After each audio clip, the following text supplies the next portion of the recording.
Ертеде Шам елінің патшасы өзінің ұлына қалыңдық іздеп, халқына кімде-кімнің 18 бен 20 жас аралығында Құран жаттаған қызы бар болса, сол үй бүгін түнде шамын өшірмесін. Араларынан ұлыма сай жар таңдап алармын деп жар салады. Сол түні Шам жұртында бірде-бір шаңырақтың шамы сөнбеген екен.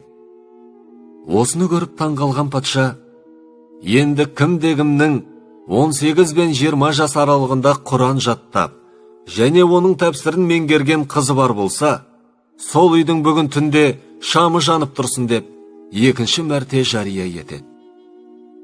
Түнгі намазын оқып алып, патша баласы мен уәзірлерін ертіп сарайынан шығады.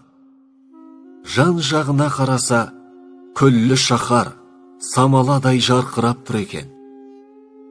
Сонда патша ұлына қарап, балам, есіңде болсын, еркек ұлды тәрбиелейді, әйел ұлтты тәрбиелейді. Біздің елдің әкелері мен шешелері қызына Құран жаттатып, Алланың сөзін бойына сіңіріп, өмірлік темір қазығына айналдыра алғанын көріп, қатты қуанып отырмын.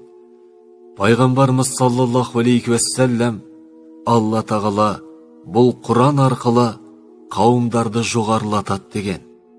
Сол себепті енді мен ұлым үшін ғана емес, ұлтым үшін де уайымдамаймын деп көзіне жас алған екен.